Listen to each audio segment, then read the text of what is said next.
তোমরা দেখছো পিরিজি পাঠশালা। ডাব্লিউবি এসএসসির গ্রুপ সি এবং গ্রুপ ডি এক্সামের জন্য জিকের আরও একটি সেট নিয়ে চলে এসেছি আজকের ভিডিওতে। তাহলে চলো আর সময় নষ্ট না করে শুরু করা যাক আজকের আলোচনা। তো দেখো ফার্স্ট কোয়েশ্চেন কি বলছে। ছত্তিশগড় রাজ্যটি 1 নভেম্বর 2000 সালে গঠিত হয়েছে। এটি কোন রাজ্যের অংশ থেকে নেওয়া হয়েছে? বোঝা গেছে কোয়েশ্চেন। ছত্তিশগড় রাজ্যটি 1 নভেম্বর 2000 সালে গঠিত হয়েছে। এটি কোন রাজ্যের অংশ থেকে নেওয়া হয়েছে? অপশন এতে বলেছে মধ্যপ্রদেশ, বিতে বলেছে ওড়িশা, সিতে বলেছে উত্তরপ্রদেশ, আর অপশন ডিতে বলেছে বিহার। তো আনসারটা তো করতে হবে, কিন্তু দেখো কোয়েশ্চেনটা যে ছত্তিশগড় রাজ্যটি 1 নভেম্বর 2000 সালে গঠিত হয়েছে। তাহলে যদি এই কোয়েশ্চেনটা থাকে যে ছত্তিশগড় রাজ্যটি কবে গঠিত হয়েছে, তাহলে দেখো তার উত্তরটা কি হবে। ছত্তিশগড় রাজ্যটি 1 নভেম্বর 2000 সালে গঠিত হয়েছে। তো একটা কোয়েশ্চেনের মধ্যে দিয়ে কিন্তু দুটো কোয়েশ্চেন হচ্ছে। এখানে প্রশ্নটা করেছে যে কোন রাজ্যের অংশ থেকে নেওয়া হয়েছে, কিন্তু যদি এই প্রশ্নটা হয় যে ছত্তিশগড় রাজ্যটি কবে গঠিত হয়েছে, তাহলে তার উত্তর হয়ে যাবে 1 নভেম্বর 2000 সালে। বোঝা গেছে? তো 2000 সালের 1 নভেম্বর ছত্তিশগড় রাজ্যটি গঠিত হয়েছিল। আর এই ছত্তিশগড়ের যে রাজধানী সেটা কি? ছত্তিশগড়ের রাজধানী হচ্ছে রায়পুর। বোঝা গেছে? ছত্তিশগড়ের রাজধানী রায়পুর। আর এবারে তোমাদেরকে জানতে হবে যে এটি কোন রাজ্যের অংশ থেকে নেওয়া হয়েছে। তো কারেক্ট অপশন হচ্ছে মধ্যপ্রদেশ। বোঝা গেছে? ছত্তিশগড় রাজ্যটি 1 নভেম্বর 2000 সালে গঠিত হয়েছে। ছত্তিশগড়ের রাজধানী কি? ছত্তিশগড়ের রাজধানী হচ্ছে রায়পুর। আর কোন রাজ্যের অংশ থেকে গঠিত হয়েছে বা কোন রাজ্যের অংশ থেকে ছত্তিশগড়কে নেওয়া হয়েছে সেটা হচ্ছে মধ্যপ্রদেশ। আর মধ্যপ্রদেশের রাজধানী কি? মধ্যপ্রদেশের রাজধানী হচ্ছে ভোপাল। তো এই ছোট ছোট জিনিসগুলো একটু মনে রাখবে। ধরো কোয়েশ্চেনে দিতেই পারে যে ছত্তিশগড়ের রাজধানী কি, তাহলে হয়ে যাবে রায়পুর। বা মধ্যপ্রদেশের রাজধানী কি? ভোপাল। ঠিক আছে, চলো নেক্সট কোয়েশ্চেন দেখো। ভারত বাংলাদেশ জল বন্টন নিয়ে বিতর্কের কারণ হলো নিম্নলিখিত জলাধার থেকে জল ছাড়ার বৈষম্য। ভারত এবং বাংলাদেশের মধ্যে জল বন্টন নিয়ে একটা বিতর্কের সৃষ্টি হয়েছিল, আর সেই বিতর্কের কারণটা কি সেটা জানতে চেয়েছে। নিম্নলিখিত জলাধার থেকে জল ছাড়ার বৈষম্য, তো কারণটা হচ্ছে কি যে একটা জল ছাড়া হচ্ছিল, সেই জল ছাড়ার বৈষম্যটাই হলো বিতর্কের কারণ। তো সেটা কোথা থেকে জল ছাড়ার বৈষম্য, ঠিক আছে, মানে কোথা থেকে জল ছাড়ার জন্য একটা বিতর্কিত মতামত তৈরি হলো সেটা তোমাদেরকে বলতে হবে। তো অপশন এতে বলেছে মাইথন ড্যাম, অপশন বিতে বলেছে ফারাক্কা ব্যারেজ, অপশন সিতে বলেছে দুর্গাপুর ব্যারেজ, আর অপশন ডিতে বলেছে ব্রহ্মপুত্র নদী। আচ্ছা দেখো, এখানে যেটা রাইট অপশন হচ্ছে সেটা হচ্ছে অপশন বি, ফারাক্কা ব্যারেজ। আর একটা জিনিস মনে রাখবে যে 1996 সালের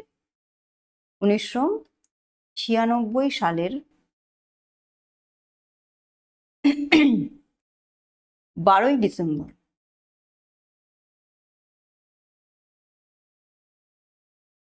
তাহলে 1996 সালের 12ই ডিসেম্বর ফারাক্কা ব্যারেজের জল বন্টন বিষয়ে একটা চুক্তি স্বাক্ষরিত হয়েছিল। আর সেই বছরেই মানে 1996 সালেরই 1 মার্চ থেকে 1 মার্চ, ডেটটা মনে রাখবেন, 1 মার্চ থেকে 15 মে, বোঝা গেছে, এই সময়কাল পর্যন্ত 1 মার্চ থেকে 15ই মে পর্যন্ত তারা যে উভয় দেশের মধ্যে যে জলের চুক্তিটা হয়েছিল, তারা সেই উভয় দেশ কি করতো? জল ব্যবহার করতো। কিভাবে ব্যবহার করতো? যে 10 দিন তুমি ব্যবহার করবে আর 10 দিন আমি ব্যবহার করবো, 10 দিন ভারত ব্যবহার করবে, 10 দিন বাংলাদেশ ব্যবহার করবে। বোঝা গেছে? যে জল চুক্তিটা হলো সেটা হচ্ছে 1996 সালের 12ই ডিসেম্বর।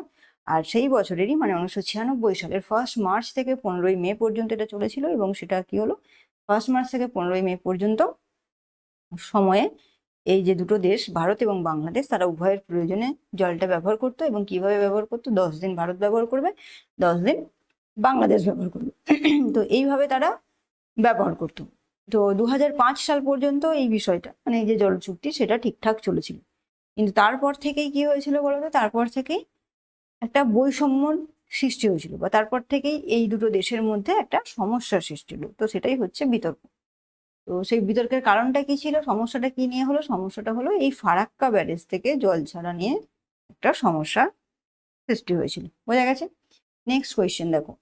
আয়তনের হিসেবে ভারতের ড্যাশ জেলা বৃহত্তম? আয়তনের দিক থেকে ভারতের কোন জেলাটা বৃহত্তম সেটা জানতে চেয়েছে। বাস্তর। অপশন এতে বলেছে বাস্তার, অপশন বিতে বলেছে কচ্ছ, অপশন সিতে বলেছে লে লাদাখ, আর অপশন ডিতে বলেছে বর্ধমান। তো আয়তনের দিক থেকে ভারতের বৃহত্তম জেলা হচ্ছে গুজরাটের কচ্ছ, বোঝা গেছে, গুজরাটের কচ্ছ। আর এর আয়তনটা কত? আয়তন হচ্ছে প্রায় 45,652 স্কোয়ার কিমি, 45,652 স্কোয়ার কিমি, ঠিক আছে, মনে রেখো। আর প্রথম তো হলো বা বৃহত্তম জেলা হয়ে গেল কচ্ছ, তাহলে দ্বিতীয়টা কি? দ্বিতীয়টা হচ্ছে লে লাদাখ। কচ্ছের পরে স্থান হলো লে লাদাখে, বোঝা গেছে। চলো নেক্সট কোয়েশ্চেন দেখো, ইম্ফল কোন রাজ্যের রাজধানী? তাহলে বলো যে ইম্ফল কোন রাজ্যের রাজধানী। দেখো অপশন দেখো, অরুণাচল প্রদেশ, মণিপুর, নাগাল্যান্ড আর ত্রিপুরা। তো তাহলে ইম্ফল কোন রাজ্যের রাজধানী? খুব ইজি একটা কোয়েশ্চেন। তো মণিপুরের রাজধানী হচ্ছে ইম্ফল, নাগাল্যান্ডের তো কোহিমা, আর ত্রিপুরার কি? আগরতলা, তাই তো। নেক্সট কোয়েশ্চেন দেখো, নিচের কোনটি কেন্দ্রশাসিত রাজ্য নয়? দেখো চারটে অপশন দিয়েছে। ফার্স্ট অপশন বলেছে আন্দামান ও নিকোবর দ্বীপপুঞ্জ, সেকেন্ড অপশন বলেছে পন্ডিচেরি, থার্ড অপশন চণ্ডীগড়, আর ফোর্থ অপশন বলেছে ত্রিপুরা। আর কি জানতে চেয়েছে? নিচের কোনটি কেন্দ্রশাসিত রাজ্য নয়। তাহলে কেন্দ্রশাসিত রাজ্য কোনটি নয়? কেন্দ্রশাসিত রাজ্য নয়, দেখো আন্দামান নিকোবর দ্বীপপুঞ্জ, পন্ডিচেরি, চণ্ডীগড়, এরা কিন্তু সবাই কেন্দ্রশাসিত রাজ্য, তাই তো। যেটা নয় সেটা হচ্ছে ত্রিপুরা। ত্রিপুরা কেন্দ্রশাসিত রাজ্য নয়, ত্রিপুরা ভারতেরই একটা রাজ্য, এবং ভারতের, মনে রাখবে যে ত্রিপুরা ভারতের তৃতীয় ক্ষুদ্রতম রাজ্য। তাহলে ভারতের তৃতীয় ক্ষুদ্রতম রাজ্য হলো ত্রিপুরা। আর এই ত্রিপুরার রাজধানী কি? ত্রিপুরার রাজধানী হলো ত্রিপুরা তৃতীয় ক্ষুদ্রতম, আর এর রাজধানী কি? ত্রিপুরার রাজধানী হলো আগরতলা, ঠিক আছে। আর লিখছি না আমি, তোমরা দেখে নিও। ত্রিপুরার রাজধানী তাহলে হয়ে গেল আগরতলা। আর দেখো বাকি যে রাজ্যগুলো দিয়েছে, আন্দামান নিকোবর দ্বীপপুঞ্জ, পন্ডিচেরি, চণ্ডীগড়, এরা কি? এরা সবই কেন্দ্রশাসিত অঞ্চল। তো কেন্দ্রশাসিত অঞ্চল কটা আছে? 7টি। সেগুলো কি কি? 3টে তো তোমরা দেখতে পাচ্ছ, এছাড়া আছে দিল্লি, দমন, দিউ, লাক্ষাদ্বীপ, চণ্ডীগড় দেখতে পাচ্ছ, পন্ডিচেরি দেখতে পাচ্ছ, আন্দামান নিকোবর দ্বীপপুঞ্জ দেখতে পাচ্ছ, আর কি আছে? দাদরা ও নগর হাভেলি।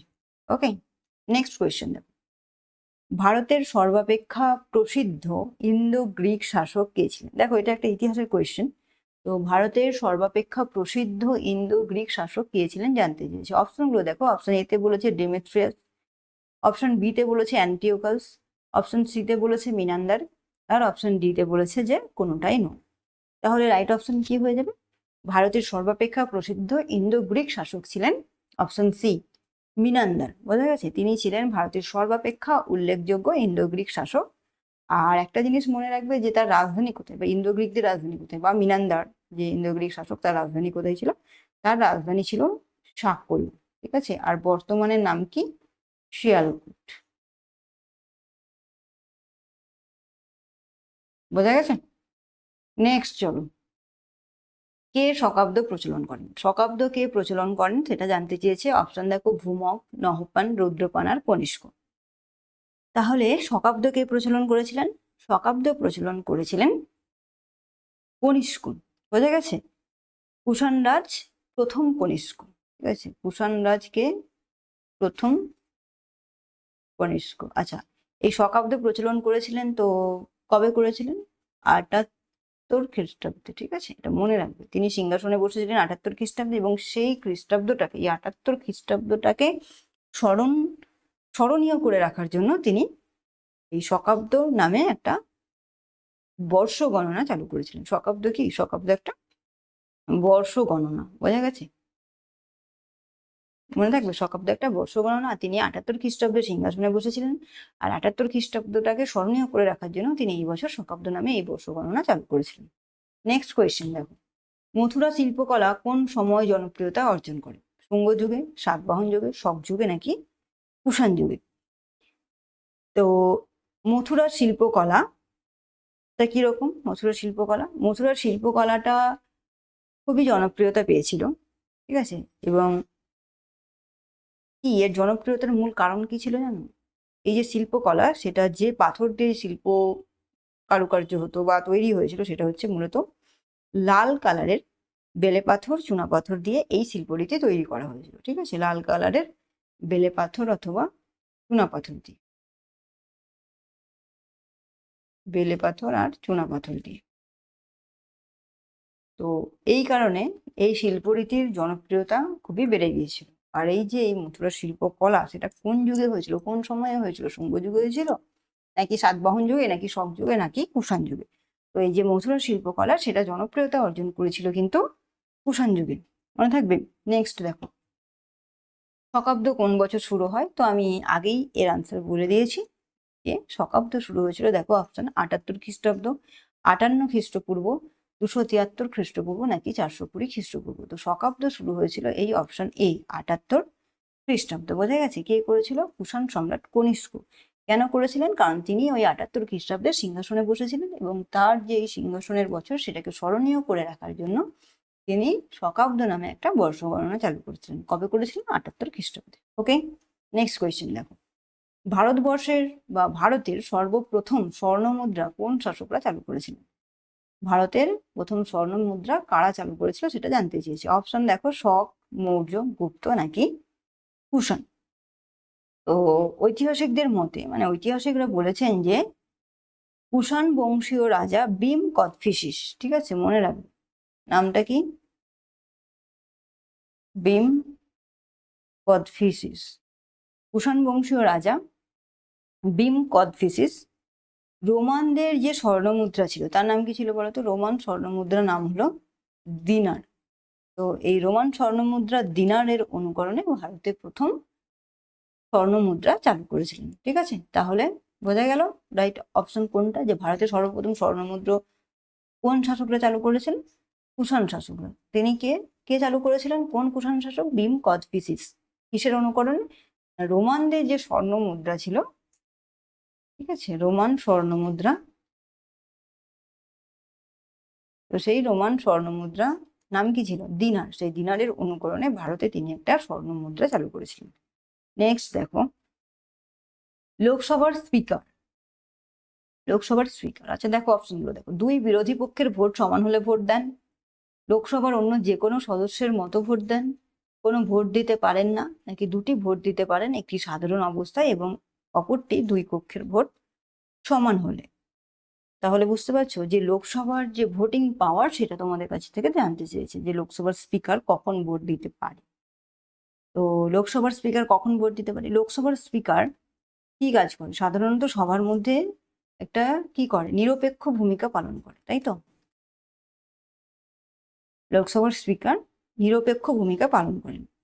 আর কি, তিনি সাধারণত ভোট দেন, বা কখন ভোট দেন? তিনি সাধারণত কোনো ভোটদানেই অংশগ্রহণ করেন না, তাই তো? নিরপেক্ষ ভূমিকা পালন করেন, তিনি কোনো ভোটদানে অংশগ্রহণ করেন না।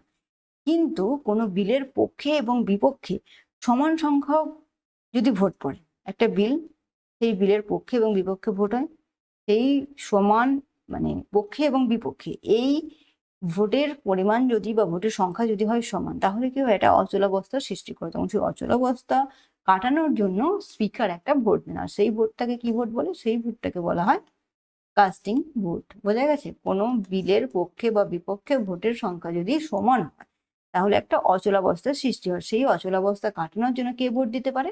লোকসভার স্পিকার। আর তার সেই ভোটটাকে বলা হয় কাস্টিং ভোট। তাহলে তিনি কখন ভোট দেন? দেখো, দুই বিরোধী পক্ষের ভোট সমান হলেই তিনি ভোট দেন। বোঝা গেছে? অন্য কোনো সময় কিন্তু লোকসভার স্পিকার ভোট দেন না, তিনি নিরপেক্ষ ভূমিকা পালন করেন। কিন্তু যখন দেখা যায় যে দুটো বিরোধী পক্ষের ভোট সমান হয়ে গেছে, তখন কি হয়? এটা অচলাবস্থা সৃষ্টি হয়। তাহলে কি হবে? দুটো ভোটে যদি সমান হয়, তখন স্পিকার একটা ভোট দিতে পারেন। তিনি যাকে ইচ্ছে তাকে ভোটটা দেবেন, যে দলকে ইচ্ছে সেই দলকে। তো তখন তার সেই ভোটটাকে বলা হয় কি ভোট? তার সেই ভোটটাকে বলা হয় কাস্টিং ভোট। তাহলে তিনি কখন ভোট দিতে পারেন? যখন দুটো বিরোধী পক্ষের ভোট সমান হয়, তখন তিনি ভোট দিতে পারেন। ওকে, নেক্সট, ভারতীয় সংবিধানের ষষ্ঠ তালিকায় যে বিষয় নিয়ে সংস্থান রাখা হয়েছে তা হলো। তাহলে তোমাদেরকে কি জানতে হবে? যে ভারতীয় সংবিধানের ষষ্ঠ তালিকায় কি আছে সেটা জানতে হবে। তো দেখো, আসাম, অপশনগুলো দেখো, আসাম, মেঘালয় ও মিজোরাম রাজ্যের উপজাতি এলাকাগুলোর প্রশাসন, কতগুলি রাজ্যের তফসিলভুক্ত এলাকাগুলির প্রশাসন ও নিয়ন্ত্রণ, কোন কোন ক্ষমতা এবং বিষয় কেন্দ্র ও রাজ্যের অধীনে থাকবে, দল ত্যাগের কারণে কখন সদস্যপদ বাতিল হবে। তো এই চারটে অপশন দিয়েছে, এর মধ্যে কোন অপশনটা রাইট অপশন সেটা তোমাদেরকে আইডেন্টিফাই করতে হবে। তাহলে দেখো, ভারতীয় সংবিধানের ষষ্ঠ তালিকায় যে বিষয়গুলো রাখা হয়েছে সেটা কি? তো এটা দেখো ষষ্ঠ তালিকার কথা বলেছে। আর তোমরা জানো যে ভারতবর্ষের সংবিধানে মোট কটা তালিকা আছে? মোট 12টি তালিকা রয়েছে। ঠিক আছে, মনে রাখবে যে মোট কটা তালিকা আছে? মোট 12টি তালিকা আছে। তো সেই 12টা তালিকার মধ্যে ষষ্ঠ তালিকায় কি আছে? ষষ্ঠ তালিকায় আছে আসাম, মেঘালয় ও মিজোরাম রাজ্যের উপজাতি অধ্যুষিত অঞ্চলগুলির প্রশাসন সম্পর্কে আলোচনা করা হয়েছে। ঠিক আছে, আসাম, মেঘালয়, মিজোরাম রাজ্যের উপজাতি এলাকাগুলোর প্রশাসন সম্পর্কে আলোচনা করা হয়েছে। Option A is the right answer. Okay, চলো নেক্সট দেখো। ভারতীয় শাসনতন্ত্র, খুব ভালো একটা কোয়েশ্চেন। ভারতীয় শাসনতন্ত্র কি রকম সেটা তোমাদের কাছে জানতে চাওয়া হয়েছে। দুষ্পরিবর্তনীয়, পরিবর্তনীয়, আংশিক দুষ্পরিবর্তনীয়, আংশিক পরিবর্তনীয় আর চূড়ান্ত দুষ্পরিবর্তনীয়। তাহলে রাইট অপশন কি হবে? তো তোমরা জানো যে ভারতের সংবিধানে এমন কিছু বিষয় আছে যা খুব সহজেই পরিবর্তন করা যায়। আবার এই ধরনেরও কিছু বিষয় আছে যেগুলোকে সহজে কিন্তু পরিবর্তন করা যায় না। তাদের জন্য কি করতে হয়? তাদের জন্য আইন প্রণয়ন করতে হয়। সেই জন্য বলা হয় যে ভারতের সংবিধান আংশিক দুষ্পরিবর্তনীয় এবং আংশিক পরিবর্তনীয়। বোঝা গেছে? ভারতের সংবিধানে বিশেষ মানে সব বিষয় তার সমান নয়। এমন কিছু বিষয় আছে যেগুলোকে সহজেই পরিবর্তন করা যায়, আবার এমন কিছু বিষয় আছে যাদেরকে সহজেই পরিবর্তন করা যায় না। যদি পরিবর্তন করতে হয় তার জন্য কি করতে হবে? আইন প্রণয়ন করতে হবে। সেই জন্য ভারতীয় শাসনতন্ত্রকে বলা হয় যে আংশিক দুষ্পরিবর্তনীয় এবং আংশিক পরিবর্তনীয়। তাহলে option C is the right answer. Okay, option C is the right answer.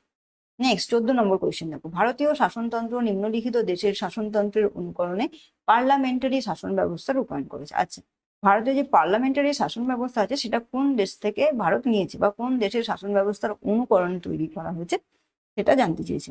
তো তোমরা জানো যে ভারতবর্ষের সংবিধানের মূল কাঠামো যেটা, সেটা ভারতের সংবিধানের মূল কাঠামোটি ভারত শাসন আইন 1935। ঠিক আছে, কোথা থেকে নেওয়া হয়েছে? ভারত শাসন আইন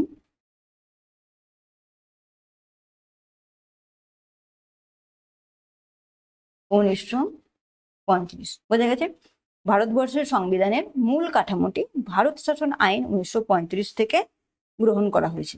কিন্তু সংবিধানের মূল কাঠামোটা এই ভারত শাসন আইন 1935 থেকে গ্রহণ করা হলেও অন্যান্য বিভিন্ন বিষয় কি করেছে? অন্যান্য বিভিন্ন বিষয় বিভিন্ন দেশের সংবিধান থেকে গ্রহণ করেছে। তো সেই রকমই ব্রিটেনের দ্বিকক্ষীয় পার্লামেন্টের শাসন ব্যবস্থার অনুকরণে, তো কোথাকার? মনে রাখবে যে ব্রিটেনের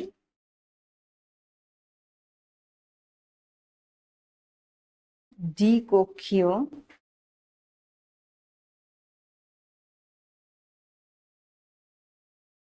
শাসন ব্যবস্থার অনুকরণ। তাহলে কি হলো? যে ব্রিটেনের দ্বিকক্ষীয় শাসন ব্যবস্থার অনুকরণে ভারতের দ্বিকক্ষীয় সংসদীয় শাসন ব্যবস্থা গড়ে উঠেছে। বোঝা গেছে? তাহলে রাইট অপশন কোনটা হয়ে যাবে? রাইট অপশন হয়ে যাবে অপশন বি, ব্রিটেন। বোঝা গেছে? যে ভারতীয় শাসনতন্ত্র নিম্নলিখিত দেশের শাসনতন্ত্র অনুকরণে পার্লামেন্টারি যে শাসন ব্যবস্থা নিয়েছে সেটা কোথাকার? হচ্ছে ফ্রান্স, ব্রিটেন, কানাডা, সুইডেন। তো রাইট অপশন হয়ে যাচ্ছে ব্রিটেন। বোঝা গেছে? নেক্সট অপশন দেখো। অর্থ বিল কেবলমাত্র নিম্নলিখিত স্তরে উত্থাপিত হতে পারে।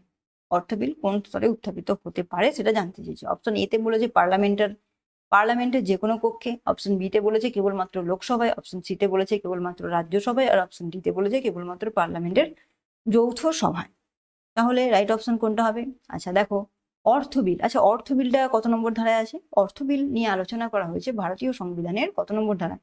110 নম্বর ধারায়। ঠিক আছে, মনে রেখো, ইম্পর্টেন্ট কোয়েশ্চেন, যে কত নম্বর ধারায় অর্থ বিলের ধারণা রয়েছে। তো অর্থ বিল সম্পর্কে আলোচনা করেছে ভারতীয় সংবিধানের 110 নম্বর ধারা। ঠিক আছে, অর্থ বিল বা কি বলা হয়? মানি বিল।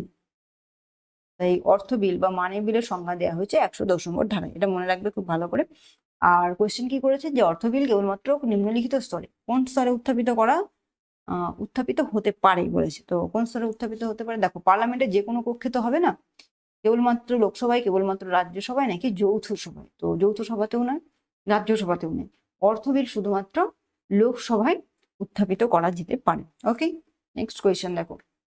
1969 সালে কটি বেসরকারি বাণিজ্যিক ব্যাংকের অধিগ্রহণ হয়েছিল? অপশনগুলো দেখো, 12টি, 13টি, 14টি নাকি 15টি। 1969 সালে কতগুলি বেসরকারি বাণিজ্যিক ব্যাংকের অধিগ্রহণ হয়েছিল? তো 1969 সালে যতগুলি বেসরকারি বাণিজ্যিক ব্যাংকের অধিগ্রহণ হয়েছিল সেটা হলো option C is the right answer, 14টি 1969 সালে। আর 1980 সালে আরো 6টি বাণিজ্যিক ব্যাংকের জাতীয়করণ হয়েছিল। ঠিক আছে, 1980 সালে আরো 6টি। আর 1969 সালে তোমাদেরকে কোয়েশ্চেন করেছে, সেখানে হচ্ছে 14টি। ঠিক আছে, 1980 সালে আরো 6টি বাণিজ্যিক ব্যাংকে জাতীয়করণ করা হয়েছিল। নেক্সট কোয়েশ্চেন দেখো, ভারতে 1 টাকার কাগজি মুদ্রার যোগান দেয় কে? ঠিক আছে, ভারতের যে 1 টাকার মুদ্রা তার যোগান কে দেয়? ভারত সরকারের অর্থ মন্ত্রক, ভারতীয় রিজার্ভ ব্যাংক, ভারতীয় স্টেট ব্যাংক, নাকি কোনোটি নয়? তো ভারত সরকারের অপশন মানে যেটা বলেছে যে ভারতের 1 টাকার কাগজি মুদ্রা যোগান দেয়, তার আনসারটা হয়ে যাবে কোনটা জানো? আনসারটা হয়ে যাবে অপশন এ, ভারত সরকারের অর্থমন্ত্রক।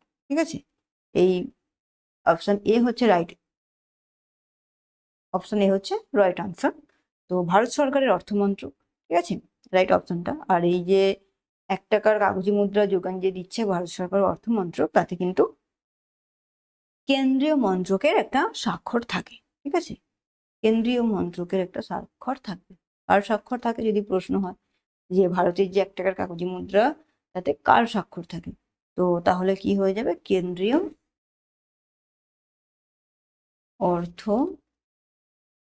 অর্থমন্ত্রীর স্বাক্ষর থাকে। ঠিক আছে, মনে রাখবে। আর যে অন্যান্য মুদ্রাগুলো আছে, অন্যান্য সমস্ত কাগজের যে মুদ্রা বা কয়েন, তাতে কার সাইন থাকে বা সেই মুদ্রাগুলো কারা যোগান দেয়? এটা যেমন ভারত সরকারের অর্থমন্ত্রক যোগান দেয় শুধুমাত্র কিন্তু 1 টাকার কাগজি মুদ্রা। এছাড়া অন্যান্য যত কাগজি মুদ্রা আছে বা কয়েন আছে, তার সমস্ত কিছু যোগান দিচ্ছে আমাদের রিজার্ভ ব্যাংক অফ ইন্ডিয়া। ঠিক আছে, রিজার্ভ ব্যাংক অফ ইন্ডিয়া, তোমরা একটু মনে রাখবে। শুধুমাত্র 1 টাকার কাগজি মুদ্রার যোগান দেয় ভারত সরকারের অর্থমন্ত্রক। এছাড়া অন্যান্য সমস্ত মুদ্রা বলো বা কাগজের মুদ্রা বা কাগজের নোট, কাগজের মুদ্রা বলো বা কয়েন বলো, যাই বলো না কেন, সেই সব কিছু কিন্তু যোগান দেয় reserve bank of India. Next question দেখো, ভারতে এক্সিম ব্যাংক কাজ করে, EXIM ব্যাংক কাজ করে ভারতের চাষিদের জন্য, ভারতের শিল্প শ্রমিকদের জন্য, ভারতের আমদানি রপ্তানির জন্য, নাকি ভারতের সংসদ সদস্যদের জন্য? আচ্ছা, খুব সুন্দর একটা কোয়েশ্চেন। তো এই যে EXIM তোমরা দেখতে পাচ্ছ EXIM। আচ্ছা, এর ফুল ফর্মটা কি জানো? এর ফুল ফর্মটা কি জানো? এর ফুল ফর্মটা হচ্ছে এক্সপোর্ট আর কি ইম্পোর্ট ব্যাংক। আচ্ছা দেখো, ফুল ফর্মটা আমি বলে দিলাম। আর এই যে এক্সিম বা এক্সপোর্ট ইম্পোর্ট ব্যাংক, এটা কবে প্রতিষ্ঠিত হয়? এটা প্রতিষ্ঠিত হচ্ছে 1982 বা 1982 সালে। তাহলে দেখো, এবারে নিশ্চয়ই তোমরা রাইট অপশনটা চুজ করতে পারবে। কারণ দেখো, এই যে ব্যাংকের নামটা বললাম, ফুল ফর্মটা যে এক্সপোর্ট ইম্পোর্ট ব্যাংক, তো যে কোয়েশ্চেনটা তোমাদের করা হয়েছে আর যে অপশনগুলো দেওয়া হয়েছে, তার মধ্যে দেখো এই ফুল ফর্মের মধ্যেই কিন্তু আনসারটা লুকিয়ে রয়েছে। দেখো, এক্সপোর্ট ইম্পোর্ট, আমদানি রপ্তানি ব্যাংক, তাহলে বুঝতে পারছো অপশন সি দেখো ভারতের আমদানি রপ্তানির জন্য। তাহলে ভারতের এক্সিম ব্যাংক কাজ করে কিসের জন্য? ভারতের আমদানি রপ্তানির জন্য। Option C is the right answer. Okay, next, কৃষি ঋণের ক্ষেত্রে অ্যাপেক্স ব্যাংক হলো, তো কৃষি ঋণের ক্ষেত্রে অ্যাপেক্স ব্যাংক কি? ভারতীয় reserve bank of India, state bank of India, NABARD, নাকি সবগুলোই? তাহলে রাইট অপশন হয়ে যাবে অপশন সি, নাবার্ড। আচ্ছা, এই যে বললাম নাবার্ড, তো এই নাবার্ড কবে প্রতিষ্ঠিত হয়েছে? নাবার্ড প্রতিষ্ঠিত হয়েছে কিন্তু 1982 সালের 12ই জুলাই। 12 জুলাই, এগুলো মনে রাখবে, এক্সামে কিন্তু দিতেই পারে যে কবে প্রতিষ্ঠিত হয়েছে নাবার্ড। ঠিক আছে, 1982 সালের 12ই জুলাই। আচ্ছা, যদি বলে নাবার্ডের ফুল ফর্ম কি, তাহলে কি বলবে? নাবার্ডের ফুল ফর্ম হচ্ছে national bank for agriculture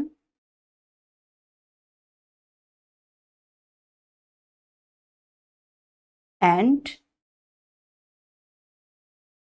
rural development.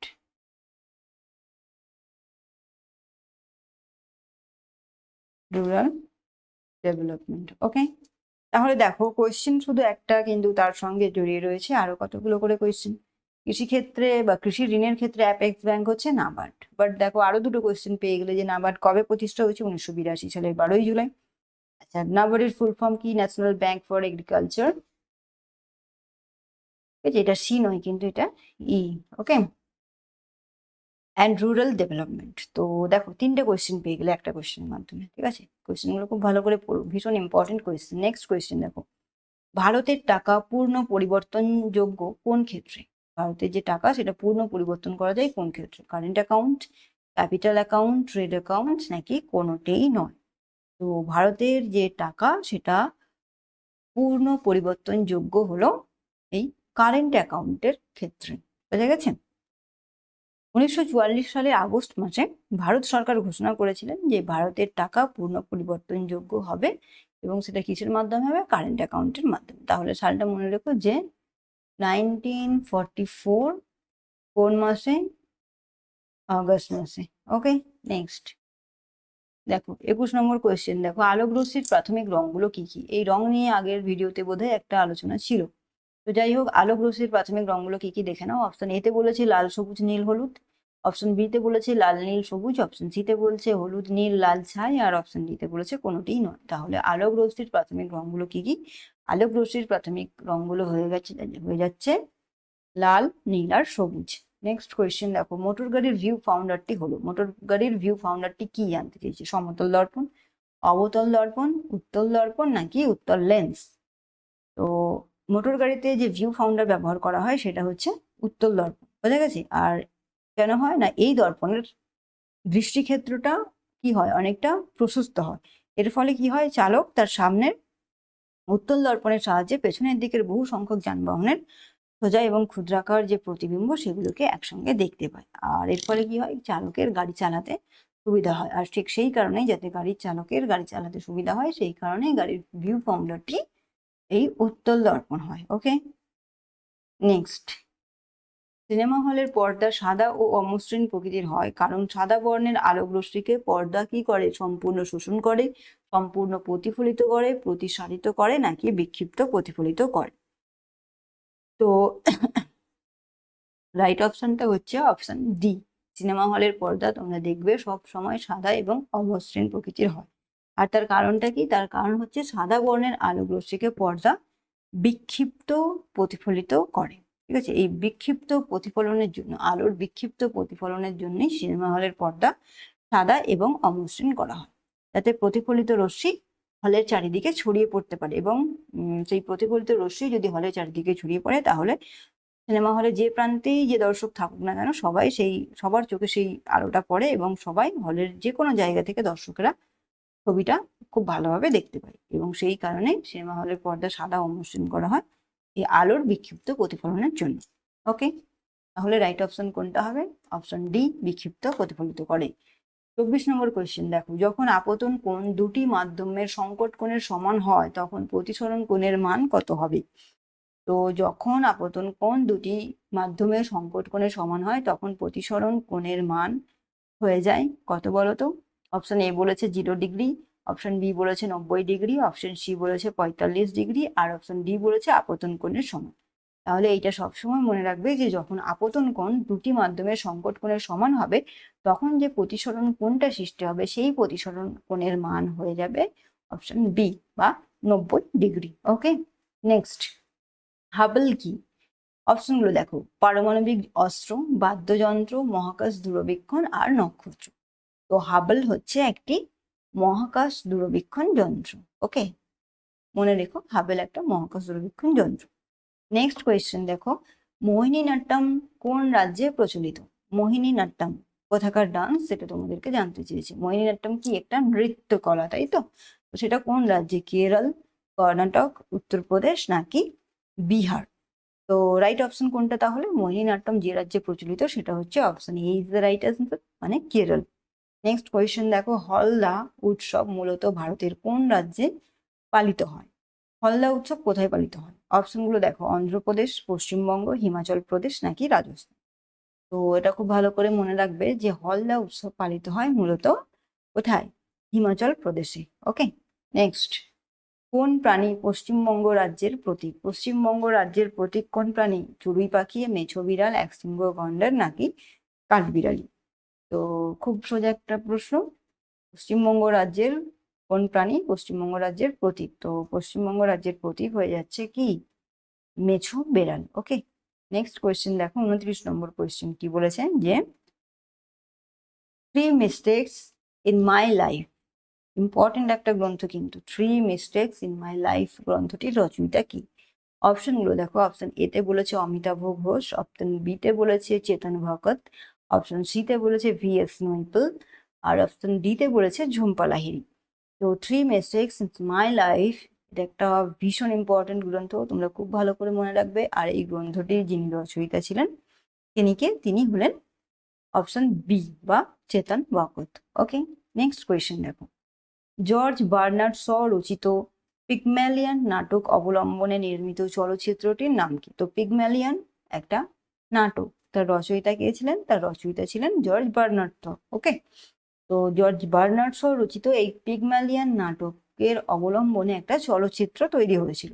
তোমাদের কাছে এবার সেই কোশ্চেনটাই করা হয়েছে যে জর্জ বার্নার্ড শ রচিত পিগম্যালিয়ন নাটকের অবলম্বনে যে চলচ্চিত্রটি তৈরি হয়েছিল সেই চলচ্চিত্রটির নাম কি? অপশন এ দেখো বলেছে রোমান হলিডে, অপশন বি তে বলেছে টার্মিনেটর 2, অপশন সি তে বলেছে টাইটানিক, আর অপশন ডি তে বলেছে সাউন্ড অফ মিউজিক। তো এই যে পিগম্যালিয়ন এটা কিন্তু একটা খুব বিখ্যাত নাটক, খুব ভালো করে মনে রাখবে, পিগম্যালিয়ন খুব বিখ্যাত একটা নাটক। তো এই নাটকের অবলম্বনে যে চলচ্চিত্রটি তৈরি হয়েছিল তার নাম কি বলতো? তার নাম হচ্ছে রোমান হলিডে। তাহলে দেখো কোয়েশ্চেন একটা, যে জর্জ বার্নার্ড শ রচিত পিগম্যালিয়ন নাটক অবলম্বনে নির্মিত চলচ্চিত্রটির নাম কি? কি নাম? Roman holiday. কিন্তু দেখো এই একটা কোয়েশ্চেন থেকেই আরো কটা কোয়েশ্চেন হতে পারে, হতেই পারে যে জর্জ বার্নার্ড শ রচিত একটি নাটকের নাম করো। তাহলে তোমরা যদি এটা জেনে থাকো তাহলে বলতে পারবে তো যে পিগম্যালিয়ন।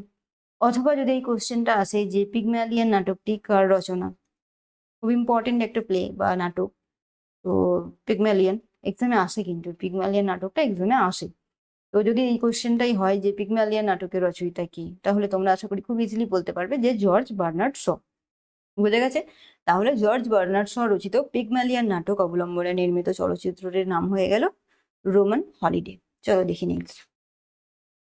আচ্ছা, তাহলে দেখো 30টা কোয়েশ্চেন ছিল আজকের আলোচ্য বিষয়। তো আজকের ভিডিওতে আমি যে 30টা কোয়েশ্চেন আলোচনা করলাম জিকে পার্ট থেকে, তোমরা দেখতে পাচ্ছ এখানে জিকে কারেন্ট অ্যাফেয়ার্স নিয়ে এই সেটটা মূলত তৈরি করা হচ্ছে। তো 30টা কোয়েশ্চেনের প্রত্যেকটা কোয়েশ্চেনই কিন্তু তোমাদের জন্য, মানে WB SSCর গ্রুপ সি এবং গ্রুপ ডি যারা এক্সাম দিচ্ছ তাদের জন্য ভীষণ ইম্পর্টেন্ট কোয়েশ্চেন। তো তোমরা এই কোয়েশ্চেনগুলো খুব ভালো করে পড়ে নিও, যাতে এক্সামে যদি এখান থেকে কোনো কোয়েশ্চেন আসে যেন তোমাদের ভুল না হয়। ঠিক আছে? আর আজকের ভিডিওটি এই পর্যন্তই। ভিডিওটি যদি তোমাদের ভালো লেগে থাকে তাহলে অবশ্যই লাইক, শেয়ার, কমেন্ট করবে, আর পরবর্তী ভিডিও পাওয়ার জন্য চ্যানেলটি অবশ্যই সাবস্ক্রাইব করে রাখবে।